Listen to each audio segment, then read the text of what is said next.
मौला मेरा भी घर होवे उत्ते अलमा दी छां होवे, मेरे दर बाज़े पी लिखिया पजा 12 दा ना होवे।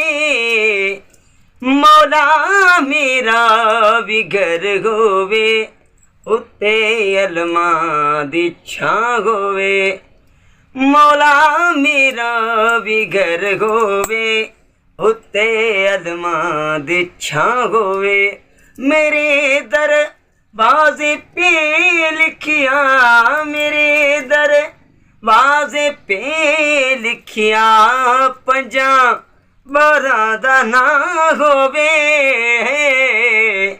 मौला मेरा भी घर होवे उत्ते अलमा दी छां होवे, मौला मेरा भी घर होवे उत्ते अलमा दी छां होवे।